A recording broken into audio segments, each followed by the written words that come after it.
नमस्कार, मैं प्रीति द्विवेदी पाठक एडवोकेट आप लोगों के सामने अपनी जो कविता आज प्रस्तुत करने जा रही हूँ उसका शीर्षक है बेटी आई।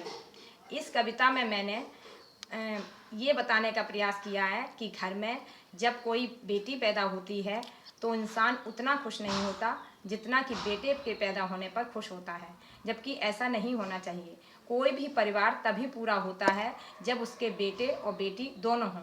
जैसे कि मेरे 2 बेटे हैं, इसलिए मुझे बेटी की कमी हमेशा खलती है। लेकिन हमें ये भी सोचना चाहिए कि ईश्वर जो दे रहा है वो कुछ सोच समझ कर ही दे रहा होगा।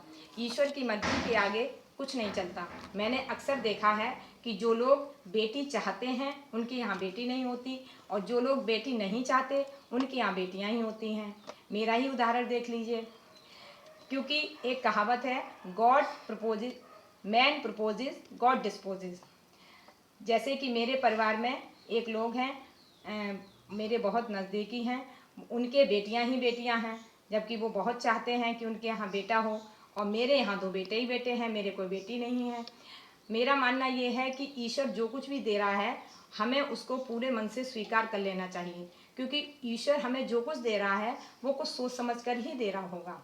इसलिए हमें उसी हिसाब से खुद को ढाल लेना चाहिए और प्रयास करना चाहिए कि हम उसमें ऐसी कोई कमी, ईश्वर की मर्जी के आगे कोई कमी न निकालें और उसको तहे दिल से स्वीकार करें। तो मेरी कविता बेटी आई इस प्रकार है। बेटे जी की हुई जब शादी, नई नवेली दुल्हन आई, जेवर कपड़ों के साथ में ढेरों सारी खुशियाँ लाई। बेटे जी की हुई जब शादी, नई नवेली दुल्हन आई, जेवर कपड़ों के साथ में ढेरों सारी खुशियाँ लाई। बीता साल 2 साल बीत गए, बीता साल 2 साल बीत गए, खुशियों के कई साल बीत गए। नई नवेली दुल्हन की भी माँ बनने की बारी आई। सासू जी खुशी से गप्पा, सासू जी खुशी से गप्पा, अब तो पोता आएगा, घर का वंशज आने से घर खुशियों से भर जाएगा। होनी के क्या कहने हैं, होनी के क्या कहने हैं, उसकी अपनी मनमानी थी। घर में बेटी की जगह नहीं, घर में बेटे की जगह नहीं, घर में तो बेटी आनी थी। घर में बेटी का जन्म हुआ, घर में बेटी का जन्म हुआ, अत्याचारों ने जन्म लिया। वह जो थी घर की लक्ष्मी, उसको ही अभागन मान लिया। उसके भी दिन पलट गए, उसके भी दिन पलट गए, भगवान ने उसको मान लिया।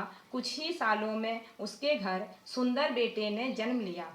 घर में बेटे ने जन्म लिया, घर में बेटे ने जन्म लिया, माँ के कष्टों को पलट दिया, क्योंकि अत्याचारों की अब तो बेटी की बारी थी।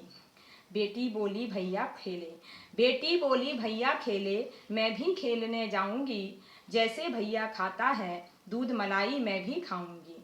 माँ बोली क्या बकती है, माँ बोली क्या बकती है, भैया तो घर का वंशज है, तू तो घर की डायन है, भैया तो घर का गौरव है। बेटी अगर पैदा ना होगी, बेटी अगर पैदा ना होगी, बहू कहाँ से आएगी। बिन बहू के इस समाज की पीढ़ी कैसे चल पाएगी। बेटी अगर पैदा ना होगी, बहू कहाँ से आएगी। बिन बहू के इस समाज की पीढ़ी कैसे चल पाएगी। तो मैंने इस कविता में आपने देखा कि मैंने ये बताने का प्रयास किया है कि हमारे लिए दोनों ही ज़रूरी हैं, बेटी भी और बेटे भी। क्योंकि बेटे नहीं होगा तो फिर बहू कैसे आएगी, अगर बेटी नहीं होगी तो फिर दूसरे के यहाँ बहू कैसे जाएगी। तो इसलिए हमें हर स्थिति को ईश्वर की मर्जी समझकर स्वीकार कर लेना चाहिए, और किसी ईश्वर की किसी भी मर्जी के आगे कोई कटाक्ष नहीं करना चाहिए। यही मेरा आप लोगों से निवेदन है। और लड़के और लड़कियों को समान अधिकार देना चाहिए, समान प्यार देना चाहिए। उम्मीद है कि आप लोगों को मेरी ये पंक्तियाँ पसंद आई होंगी, और अगर पसंद आई हैं तो आप मेरे चैनल को सब्सक्राइब करना ना भूलें, और उसको शेयर करें और लाइक करें। धन्यवाद।